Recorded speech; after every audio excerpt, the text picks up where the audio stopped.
you guys, this is such a pleasure for me to interview Victoria Bullock, who is again, we always get multi-hyphenates. You're an actress, a writer, a producer, an advocate, a philanthropist. You work so closely with our Grey Quill Society, which we will definitely dive into. But let's do a little character profile on you. That's a Jersey accent, right? Yes. Yeah. It's the main area of Jersey. Mm-hmm. Yeah. I knew it. I'm good. I have a good ear for that. Definitely. No, but tell me, you have a really interesting, where did you grow up and how did we get you into Hollywood? And then we're going to talk about your meet cute with MPTF. Oh, I love it. So I was born in North Yorkshire, which is in the north of England. I do not have a Yorkshire accent. And my dad was from Leeds, which is a large city in Yorkshire. But my mum was from Huntington Park. She was born and raised in Los Angeles. They met and fell in love, and she sailed away with him when he was in the Merchant Navy. Oh, and beautiful. When I was about 2 years old, we moved to the Middle East, a country called Oman, which is right next to Dubai. Mm-hmm. And so I spent my entire childhood there. Tell me about that. That is a fascinating move from where you were to Oman. Yeah, it was amazing. And I think it's one of those things where when you're in it as a child, you don't realize how unique and different it is, because that's all I'd ever known. I knew going back to England for summer vacations was very different, but I didn't fully appreciate what it was like as a child growing up there. But looking back on it, it was just the most phenomenal experience. And I think I credit it with who I am today because of the type of school I went to. I went to an international school, and there were about 600 kids, and we were all in one school from early kindergarten until 12th grade. Everybody mixed together and hung out together. And there were about 60 different nationalities. Wow. So it was a really international experience, but it was also a very closed and protected experience. When I was growing up, I did not have access to cinema or movies. In fact, the only movies you could get, you had to go to a video store and you would rent these pirated videos. So you would be watching a movie, and all of a sudden, like, the camera would go down and somebody would start chomping on popcorn or I remember those. The camera in the theater. Yep. You see people walk by. Theater. Yeah. And then as I got a little bit older, they started to get like actual movies, like VHSs, but they would censor them. There was very strong censorship. Sure. And so for a long time, I was very confused because all of the sex scenes in movies would just be covered up with waterfalls, but it would be the same audio. Oh, interesting. Yeah. Oh, so some very sensual rainbows and nature scenes. Right, exactly. Fantastic. Interesting. Yeah. So it was a really protected childhood, Sure. You never heard about anything bad happening. You didn't have the same access to clothes or toys or shops or pop culture. So it was I just lived in my imagination a lot of my life. I mean, if we could all do that, of course, having exposure to everything going on in the world is an education in and of itself. But what a beautiful upbringing, and wholesome and culturally diverse and lovely. Yeah. So I'm curious, have you gone back to Oman since you're being raised there? Yes. So I used to go back every Christmas, and then my dad retired, about 6 years ago now. But the last time I was there was 2012. I had to get my wisdom teeth out, and I was too afraid to let a dentist that I didn't know do it. So I flew home so my childhood dentist could do my wisdom teeth. Oh, that's very sweet. Right? Oh, that's lovely. But I haven't been back. And the Sultan, who was the Sultan for my entire life and way before that, has passed away. So there's a new Sultan now. Lots of change in the best ways. Very progressive country. Wonderful. Very women focused, very Western focused. Health and education, really important to them. So I will go back, and I think I'd like to document that time as well. Because that's beautiful, as you should. Yeah. You definitely should. And then we'll set up a call when you're there so we can learn more about what you're doing. Yeah. That's fantastic. So where did your love for Hollywood first, before we talk MPTF? How did you get into this space that you're currently in professionally? So apparently, I started saying I wanted to be an actor when I was like 3 years old. And it was after seeing this really cheesy but brilliant movie called The Worst Witch. And Tim Curry plays this like honorable warlock. And he has this song in it that he sings about Halloween. You got to YouTube it because I've never seen that. And I'm a huge Tim Curry fan. This sounds perfect. Courtney, you have to watch it. It's done. Epic. So I'm not sure whether or not I would have wanted to be a wizard or an actor, but apparently actor stuck. And I asked my dad, how do I become a good actor? And he said, you have to go to drama school. So I was just laser focused. And my parents were both in amateur theater in Oman. My mum and a friend started like a children's theater company there. So I was around a lot of like amateur theater stuff when I was a kid. I just always had these great dreams of Hollywood. And I think the Hollywood in my head doesn't exist anymore, sadly, except at MPTF when I get to come and I get to hear these stories of sort of the golden years of absolutely. Yeah. And it you're right. It doesn't exist per se. It's a different Hollywood, but it does exist in certain pockets, and how lovely to attach to that through MPTF. Yeah. So you are so involved with us. You are such an incredible example of how to volunteer and be engaged and help bring opportunities and really connect with the incredible people on our campus. So what is your meet cute with MPTF? How did you first get to know us? So I first found out about MPTF through the Deal With It conference. My wife. The women's conference, right? Yes, women's conference. My wife's a lawyer. Her law firm was sponsoring the conference. So we went and it was fabulous. And, there are these little panels that you can join. And there was a panel on volunteering. And I've always loved giving back. And I was looking for something like that in my life, but hadn't quite found the right fit yet. And as I sat down, Freda got up to speak and started to talk about MPTF. And I was just like, oh, it's you. You're the person I've been looking for, MPTF. And I approached her and she got me signed up to be a volunteer. And the rest, they say, is history. And then my next meet cute, of course. Yes, tell us that one. Peter Dunn, who I adore. So I had signed up to volunteer, but I hadn't actually volunteered yet. And you guys invited me very graciously to a volunteer appreciation event, which I didn't really think I deserved to be at because I hadn't done anything yet, but there you go. Right. I love that reaction. Like, sure. Right. Yes, I'll come be appreciated for nothing. Yes. Always up for that. But at that event, Peter spoke and he talked about this group that he ran. And this is actually before it was called the Grey Quill Society. And I, like any rom-com participant, I truly fell in love in that moment. And I approached him and I said, I'm trying to be a writer. And he looked me straight in the eye and he's like, you're what? And I was like, I'm trying to be a writer. He's like, you're a what? Like, oh, I am a writer? And he's like, yes, go on now. So beautiful. Said, please, can I just What a lovely nugget and lesson just right there in that moment. Yeah. And I bet that has stuck with you and how you say anything you're trying to do from here on out. Yes. He was really instrumental in my life and my journey as a writer, my journey as a human being, quite frankly. Yeah. He really helped me understand the process of getting to know who I am. That's wonderful. Yeah. And I think he did that for so many Grey Quill members. And I can only hope to do a tiny piece of that as we move forward with our Grey Quill Society 2.0. I can't wait. I cannot wait to come in person to a meeting, by the way. I've seen some of the members read their stories.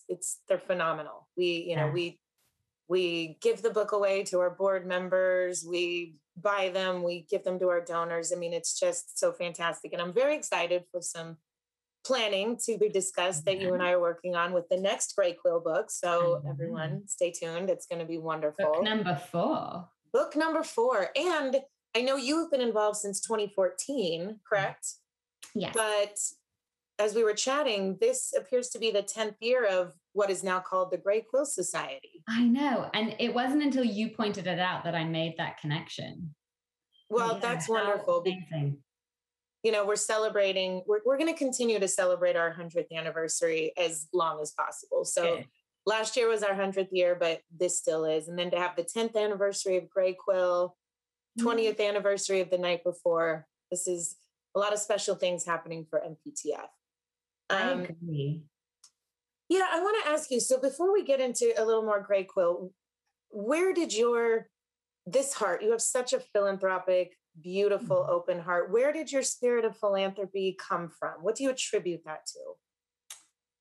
Gosh, I don't know. I feel like everybody should want to do this because really it's completely selfish, isn't it? Like I get so much from my quills and from MPTF and from meeting people like you and everybody who's involved on the campus that I feel like I should sort of be paying for the privilege to come and do all of this, you know, because it's such a rewarding experience for me. I've fallen in love with so many wonderful people on that campus, and they bring so much joy and love and happiness and heartache in the best way that you can have heartache, when you know you've loved something truly and you get to see what it looks like when that goes away, but you still have the memory of the love. Like all of that comes from MPTF. So I don't know. Well, I love that. And I hope when people hear you, because a lot of people want to do what you're doing. They have the desire. I want to volunteer. I want to give back. I think they understand that, but then we have busy lives, things get in the way, and people don't necessarily make that jump from wanting to doing. And because it feels like, it can feel like, oh, it's an obligation. It's an extra thing I have to do, when in reality, you said it perfectly. I've never really heard any volunteer at any organization, especially MPTF, say that it felt like a chore. Yeah. They received more than what they were signed up to do and help for. So I love to hear that from you. Yeah. I mean, that is what being a human is. I always say it to friends of mine or anybody who's going through a hard time. I'm like, go help somebody else, because that is the best way to help yourself. If you go and help someone else, suddenly it takes you out of your head. You realize how lucky you are. You realize how big your heart is and how much you have to give as a person, which only makes you feel better.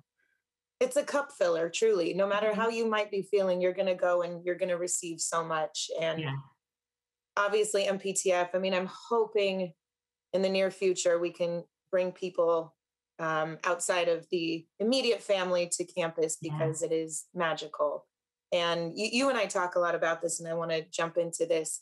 MPTF is known for certain things.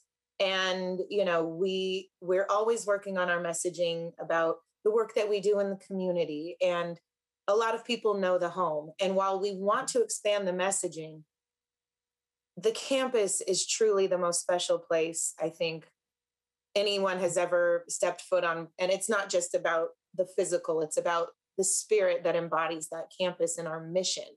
What would you say to younger people that are like, great, MPTF, what a beautiful mission. I don't need to think about that yet. This is not really relevant to me, because part of us going into our second century of service is we're relevant to everyone, from truly cradle to grave and beyond.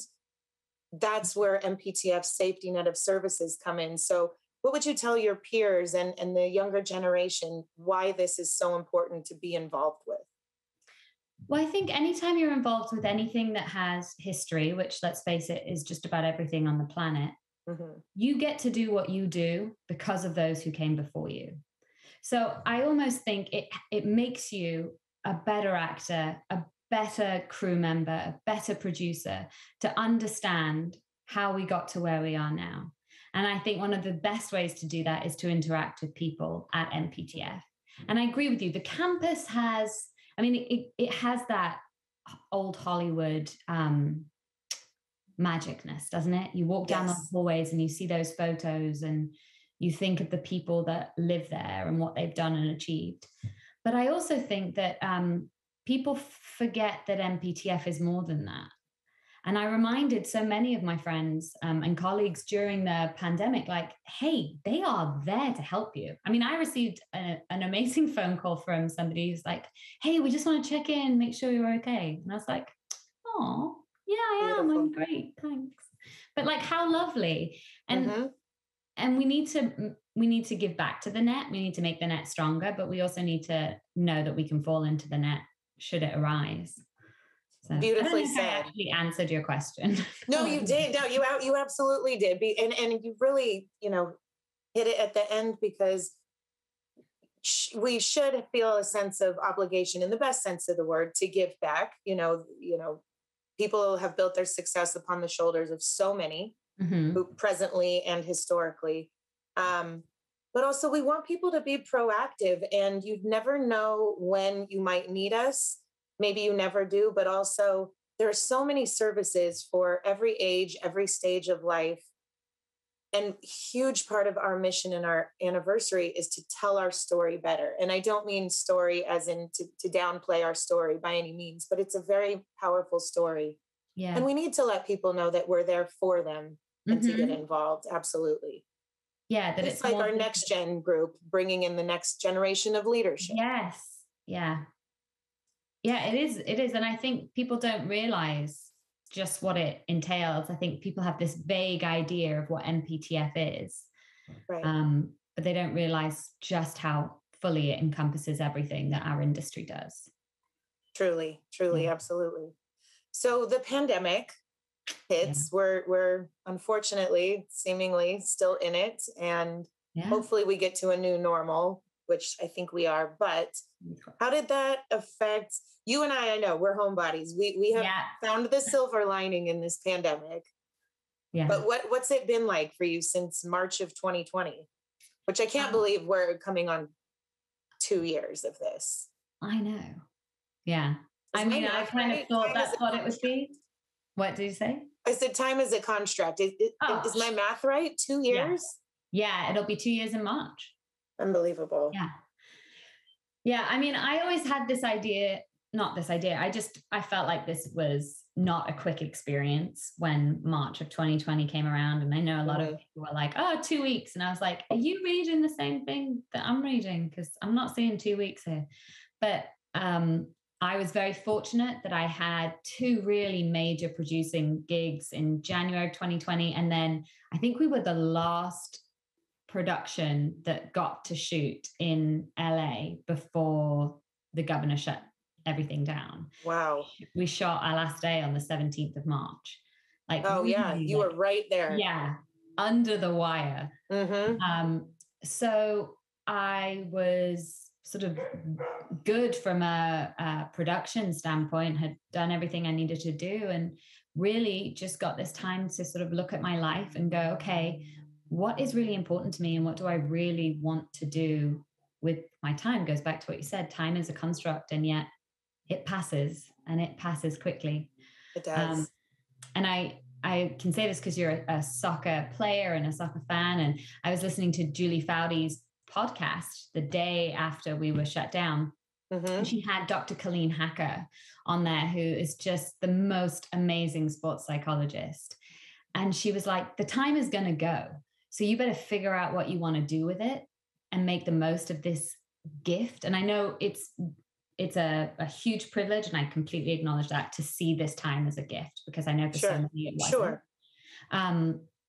And so I just focused on writing and just head down and wrote 3 pilots, and I'm just now sort of coming up for air and ready to keep going if that's what it takes. So your creative light wasn't extinguished by everything going on. Rather, it was fueled to just do more and to follow your passion. That's not easy to do. That is a blessing. Truly. It took a lot of self-discipline, which doesn't come naturally to me. But yeah, I really just had to be like, okay, I cannot look back at this time and have nothing to show for it. And then also I read that Shakespeare wrote 3 plays during the plague. So I was like, well, I'm no Shakespeare, but this is your Shakespearean plague moment. That's fantastic. Yeah. Oh, that's a nice parallel. That's like a Julia story. You might have to channel that process. And that's a He wrote King Lear. I wrote a pilot about lesbians. I mean, it's the same. I think if Shakespeare were here today, he would also write a pilot about lesbians, and it would be fantastic. Guaranteed. And he'd be so proud of you. Yes. I love that. Let's talk a little bit. Let's go back to Grey Quill and the Quills and this fantastic group. I was telling you, I want to be involved more. Love talking to you about it, and love the books, of course.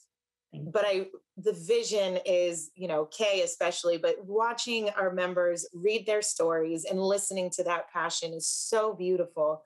Mm-hmm. You must have some stories, if there are any anecdotes to share of your 8 years with the Quills. Like, what are some fun stories that we can tell people of your involvement? I mean, I feel like we've run the gamut in there. And we've had moments where there have been F-bombs slung across the rooms. We've had moments where we've all been laughing so hard that like tears are streaming down our face. And there have been moments where we've all had to clutch onto each other and sob because things that have been shared have been so vulnerable and so beautiful and just devastating. Oh my gosh, I'm trying Sounds to think. Very therapeutic, by the way. Hugely. Yeah. I mean, yes. What a fantastic outlet. Yeah. And that's exactly what memoir is supposed to be, right? Because there's the difference between memoir and autobiography. Sure. And autobiography is what we did. And memoir is about what happened to us and how we lived through that and who we've become on the other side. So I think entirely it's therapeutic for sure. It's a living memoir for sure. Mm-hmm. Yeah. And gosh, I'm trying to think of like if there are any stories I can share without being. That's okay. Yeah, think about it. Yeah. I'm sure something will come to you, and I remember this one time. So we'll get there. So MPTF, of course, you're very involved with the Quills, but you do a lot more. You know a lot about us. You've been involved with Creative Chaos. Yes. Tell me, right? I know this is not the first time you've been on Creative Chaos. What else have you done over the pandemic through this digital virtual outlet? That was fun.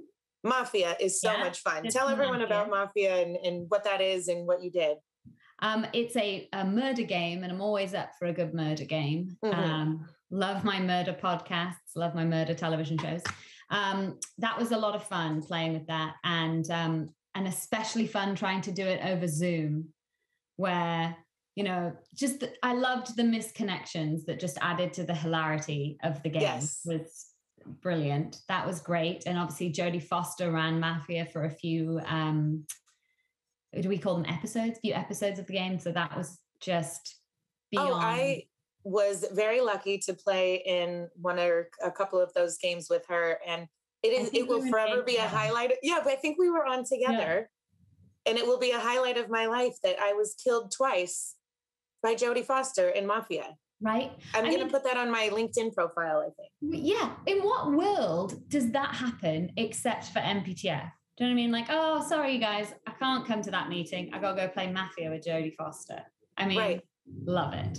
Right. Love it. And to be with, it's not like it was a chore for her. It brought her so much joy, right? Yeah. You see, it is just the way that this family connects is it's unlike anything I've ever seen, but I also hope it influences so many other industries and people to do the same thing, because taking care of your own should be a part of our DNA across the board. Every industry should have it. I don't know, the NFL, the NBL, they should all have this type of setup, because why not?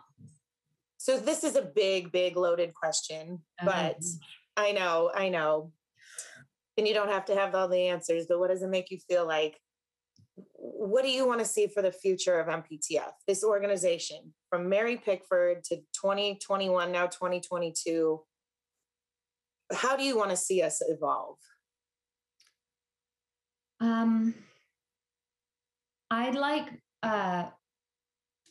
I'd like more support from the people that are working in the industry. Not just financially, sure, but for the young people coming up to come and get involved, and to not just come and sign up for, your day of volunteering, but think outside the box, talk to people, find out what's missing from their lives, which is very little, I think, at MPTF at this point, because you guys have got everything covered.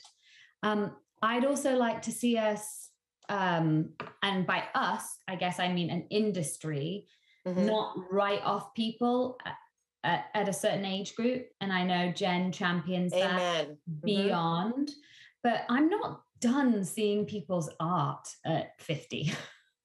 Like, if anything, I think it gets more interesting. Yes. Yeah. And I want more roles for actors and actresses over the age of 70, and not just that you're, a grandma that curses, or, the grandpa in the chair, like interesting dynamic roles, love stories, all of the above. I think that's wonderful, because I, and our residents will know, I made a mistake that I will never do again. Like how Peter told you, you're trying to what? You are a writer. When I got to campus, and I was so in love with everything happening and loving the human interaction, but I made the mistake of asking someone, what did they do in the industry? And it came from, of course, a place of love and respect. But they said to me, "Oh, honey, I'm still doing it. I am not retired." And it's like, absolutely, absolutely. You shouldn't stop until your last breath, if you're so lucky to do what you're passionate. And that's what I see at MPTF. It's, you hear those people saying, it's not a job. I just wake up and I do what I love. And I've always wanted to find that. That's what MPTF seems to have in spades. Everyone is doing what they love and thriving and getting better and more complex as they continue this journey of life. Exactly. Yeah. And who better to tell stories than the people that have lived through them? Absolutely. And I love what you said about people being involved with us, not just that one day, check off the box, I did my day of service, but really kind of taking the time to dive in. And there's so many ways, like you said, to support. Number one is just learn who we are. I ask everyone, just do a little digging deep, and we got to get to them. But it can make you a better writer, a better actress, a better producer, a better person. Yeah. So 100%. Hone your craft. I think that's an interesting approach to this younger generation that's so busy and looking to build their career, and like, yeah, I'll get to that. But it'll help them now along their way. So that's wonderful. You've been such an incredible advocate for us. Tell me about your jigsaw puzzles. Let's talk about hobbies. You like puzzles, I hear. I do like puzzles. Have you done a million over the pandemic? Pardon? Have you done a million puzzles over the pandemic? I have not. I've done like 3 puzzles because I was flipping working hard, just trying to achieve my goals. I love it. Gotten in the way of my puzzling. What a shame. No, I actually cleared out my puzzle collection like midway through 2020 and brought a ton of them to MPTF. So if you see a puzzle around, it might be from me. Oh, Victoria, you always come full circle to help us. I love that. Take your love and bring it to MPTF. That is like, beautiful. Because my wife was like, all right, enough with the puzzles already. They're like in every closet in the house. Like, you got to clear out some of your puzzles. And so your wife, I mean, I love it. You are such a couple of action and advocacy and big hearts. I love your wife. She, I always have to, Bob, I think, would think I'm out of body if I don't mention UCLA in every conversation I have at some point. So we love our Bruins, right? I have learned that, we do not have the same affiliation and love for our places of study in the UK as you guys do here. And, you know, we're walking down the street and if she sees a guy in a Bruins hat, she's like, go Bruins. And I'm like, is that necessary? Like, you but have now to. I can't doing it. I have definitely shocked people that probably don't even realize what hat or shirt they're wearing. And it's like, what? Oh yeah, but yeah. All you right. have to do a Go Bruins anytime you see it. Apparently it's a thing. Yeah. I have to tell, since you brought up soccer and Julie Foudy, I actually, big fan of Julie Foudy, of course, playing soccer, you know, admiring her. But I played in a tournament. It was for the entertainment industry. And I was playing with Frank Marshall. It was just an adult fun tournament. And Frank was on my team. He's a Bruin. He played soccer at UCLA. Yes. And he got Julie Foudy to be on our team, which was mind-blowing that I got to play with Julie Foudy. And we were playing the IMDb team. And it was the day before our honeymoon. And I went in at the last minute because I was having so much fun playing and I didn't want to stop. And I tore my ACL. Oh, I knew where that was going. I could just feel it. The day before my honeymoon, which we still went on it. It was fine. But forever, that is a memory of like Frank and Julie. And it's a beautiful memory.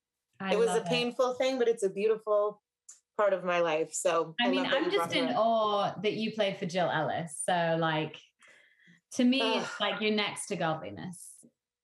We love Jill Ellis. She is incredible. She's incredible. And one of my teammates who played for Jill, her daughter's 15 and just got called up to the women's national team as a keeper. And she's right here at Notre Dame Sherman Oaks. And yeah, she's already on the women's under 15 national team. Amazing. Pretty exciting. I'm a huge women's soccer fan, the US women's national team. I was not into sport whatsoever. Like I did not play sport. My dad is like anti-sport.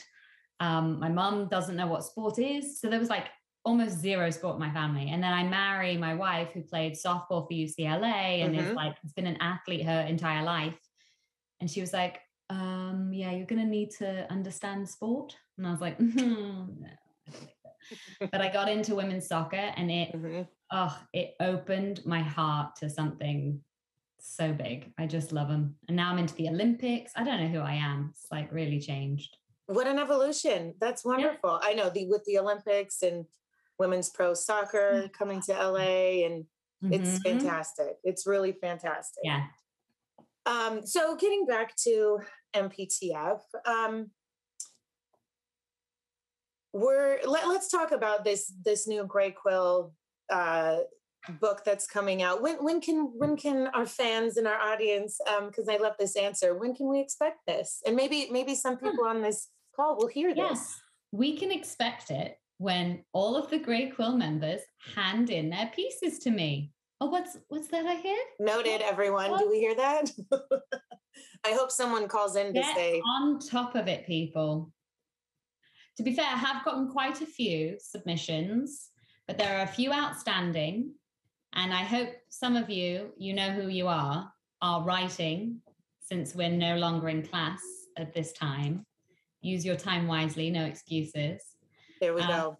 I'm hopeful that we will be able to get it out before summer. In an ideal world, I'd love it to be a spring release. That was not planning with the Omicron shutdown. Right. So, yes, we will get there though. Right. We will get there. Well, I can't wait to have it come out because we have some wonderful things planned around it, thanks to you and your leadership, which is going to be phenomenal. Well, thanks to you and your great ideas. It's such a love fest here today. I love it. You're such a ray of light, Victoria. This is so much fun chatting with you. Let's talk a little entertainment. We're in the industry. We love it. We don't have a lot of time, but what are you watching right now? I know you've already been asked the fun questions of favorite film, but what are you watching? There's so much content. There is so much content. Every day I am grateful that my job requires me to watch television. As a child, for research, of course, right? For research. As a child, I loved television, and it was always seen as this like, oh, you spend too much time watching television. Now I watch television more than I more than some person should, but I love it. I just finished Yellow Jackets. Highly recommend it. It is really intense. Could not watch it before bed. I'm like one of those people, I can't watch anything scary before bed because then I have to watch like 10 hours of Golden Girls to like. Yeah. Yes. I just put on Queer Eye afterwards and then my heart is okay because I know our love for that. I love that. Yeah. I binge watched that new season. Pen 15 series. Loved it. Oh my gosh. I'm so sad. I don't love when series end. I know when seasons end and I have some, but I want more of that story. I thought they were wonderful. But you know what? I think it was perfect because it was like middle school. It doesn't last forever, and yet it feels like it goes on forever when you're experiencing it. Yes. It was just a perfect show. It was super triggering, some episodes. The sleepover episode, I was like, oof, that rings a bit too true. I did not have an easy time in middle school or much of high school. I did not have very many friends. I was fat. Nobody liked me. It was a rough place to be. But it's okay, because that's how you become who you are today, yada, yada. Right. But that which doesn't kill us, of course, we know that. But no, that was very triggering, I think. And it's not just a girl thing, of course, but I think a lot of young girls in middle school, that was triggering for a lot of people. Girls can be, everyone can be, but girls can be so mean. I'm raising two girls and I'm seeing that at 7 years old, she already acts like a teenager. So I think all of this is starting earlier. Yes. But yeah, they dealt with issues in a really meaningful way. Yeah. And that honored that friendship. And I think there's like, I can never get enough of seeing female friendship stories. I just can't, because the depths of our emotions when we are in love with our friends, it's just, I mean, it's endless and it's so special. Oh, I love that. So that show was great. Oh my gosh, what else am I watching? I just watched a great documentary called The Rescue. It's on Disney Plus. It's a Nat Geo, and it's about the Thai boys that got stuck in the cave. Yeah.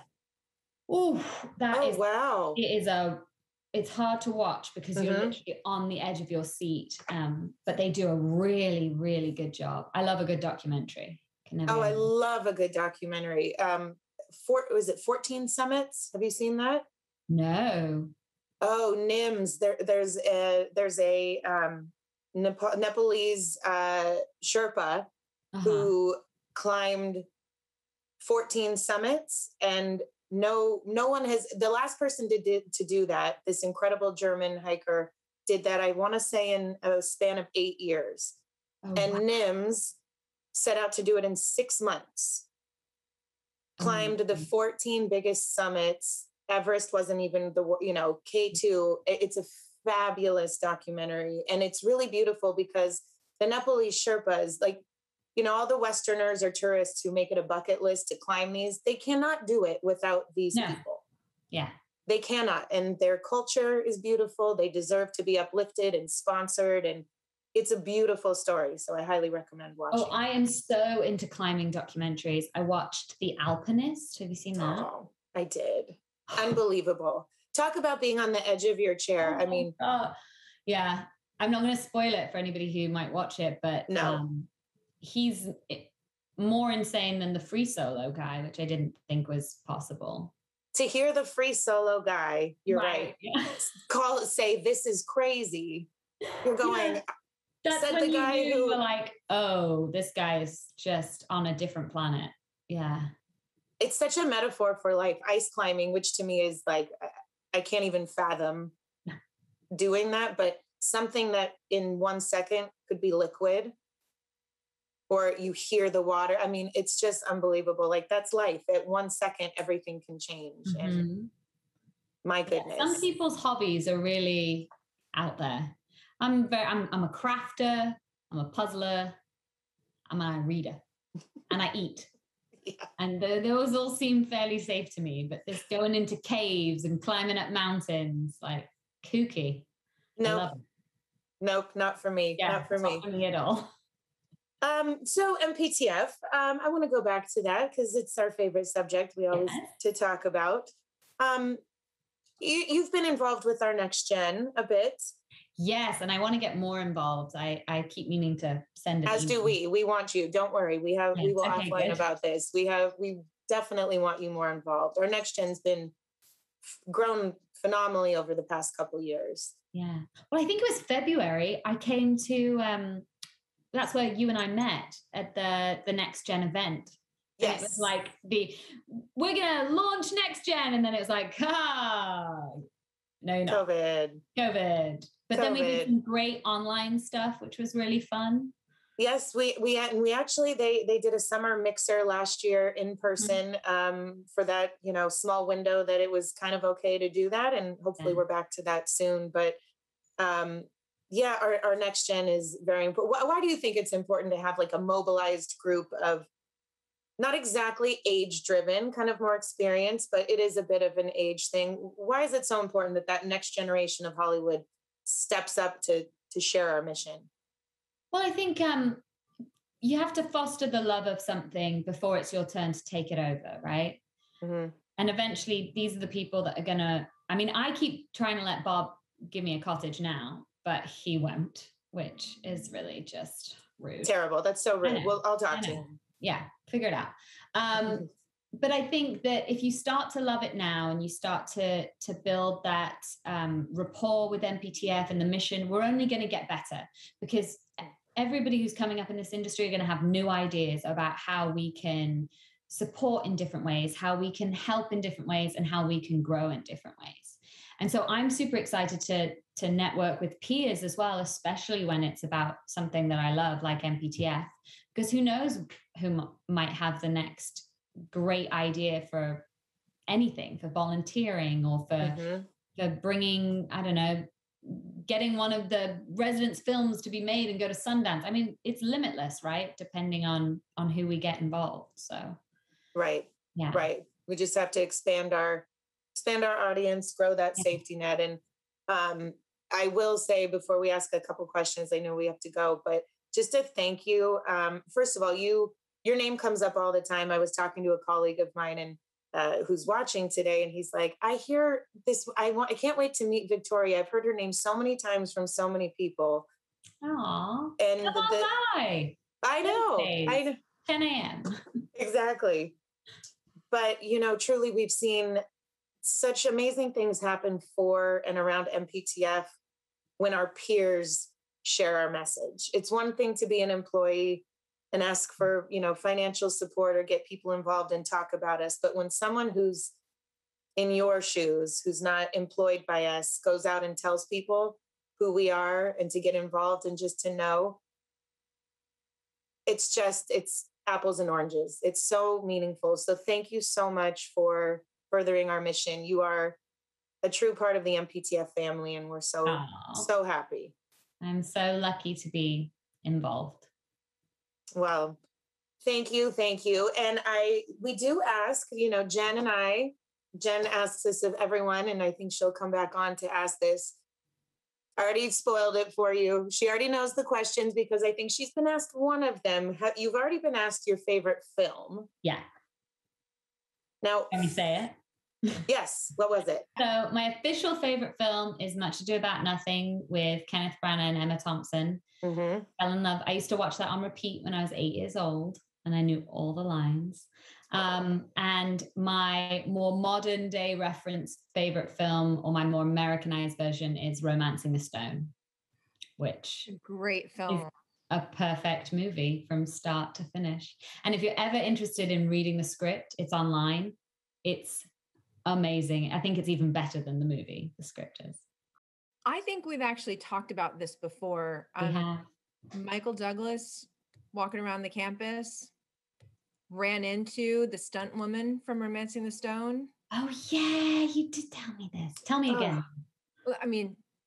That's basically it. They reunited after not having seen each other for so long, but the stunts that they did together in that movie, that's a bond that you never break. Yeah. Never.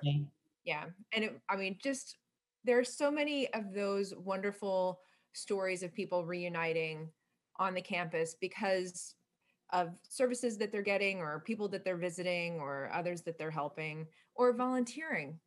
Yeah. And what a beautiful relationship. You think of, well, maybe outside of Hollywood thinks of, actors reuniting who acted together, but actor and crew and stunt person and how special those relationships are. And that's, you get to see that so often at MPTF. And that is just beautiful. Yeah. Just beautiful. So, all right. So TV. You also kind of covered this. I've been listening to the whole interview. Don't think that I go very far. I love this whole last 45 minutes. It was great. You said Pen 15. Mm-hmm. Is there all-time favorite television series? I don't even know how I would begin to figure out what my all-time favorite series is. There are too many great shows. How about historically? How about childhood? Your childhood, what series really shaped you in the past life? I was way too young to watch it, but absolutely fabulous. Oh. I watched a lot of that and and then Vicar of Dibley, which is Dawn French, who's Jennifer Saunders' comedy partner, her show Vicar of Dibley. And I spent a lot of time around my house being like, Stolly Bolly, darling, at 10 years old, which I'm sure my parents appreciated. I love that. Love that. Okay. And then darling, sweetie. Darling, sweetie. Oh, sweetie. Yeah. It's so beautiful. What about now? What about now beyond? I know, because Yellow Jackets and that you watch presently, but second half of life, favorite series of your past second quarter? I'll never say no to an episode of 30 Rock. Mm-hmm. That cracks me up. A show that I don't think I could ever watch again, but I think was one of the best and had the most perfect ending in the history of all television shows, was 6 Feet Under. Mm-hmm. Ooh. But I don't think I could physically watch it again. To go through that. Yeah. There's a lot of movies that might be, some movies you will not skip if they're on, or TV shows. You're going to watch them. And some could still be your favorite, but they're so draining and so much invested that you're like, I'm done with that chapter. And then the show that we fell in love with, and I think we binged it 4 times all the way through during the pandemic, was Schitt's Creek. Oh, it's so good. When I tell you that I'm an ordained minister, of course I am. Same, me too. And I'm marrying somebody. And as a joke, I sent them the picture of Moira Rose's outfit that she marries David in. And I was like, guys, this is what I'm going to wear to marry you. And they loved it so much that now I'm going to wear my own version of that. So I'm having a mitre made. I cannot. Victoria? I know. Obviously, you'll show us the photos. Oh, I will show you. This is... Yeah. Jen, is your mind blown? My mind's a little blown because the other critical thing about that outfit, the mitre, the very, very tall hat, the Pope hat, basically, is key. But it's also these ridiculous extensions that she has. Mm-hmm. And the hair that comes up in the hat. Yeah. Yes. That makes the the kind of crown at the bottom. Yeah. The crown. And I think I'm going to do like a cape. She wears quite a flowy dress, but I think I'm going to do a cape, mainly because I've always wanted a cape. Oh my gosh. Now, are you going to borrow a little bit from what she actually said during the wedding? Are you doing it all your own? I'm not going to borrow from that because I pride myself on my speech. My wife is always like, it's their wedding. It's not about you. And I'm like, a little bit though. A little bit about me though. If you're in the mitre, it's a little bit about you. Yeah. Oh my gosh, that is going to be wonderful. Well, I'm so happy with all of that, with all that information. That's just yummy. Thank you. Well, Catherine O'Hara is gotten the chance to meet her, at MPTF events and beyond. And she is, her and Bo, but she is so lovely and such a wonderful human being. It's so nice to meet people you admire and they're even higher on that pedestal. But we're going to have to find a way to show her this photo of you. And, oh my gosh, yes. Tell this story. Yeah. And here's another beautiful thing. I feel like you just gave us the perfect closing because Miss Victoria, you are absolutely fabulous. Ah, thank you.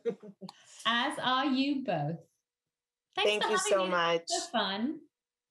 Thank you, guys. And Victoria, I don't know if you've been getting Allegra's emails, but you're always welcome to join us for Mafia.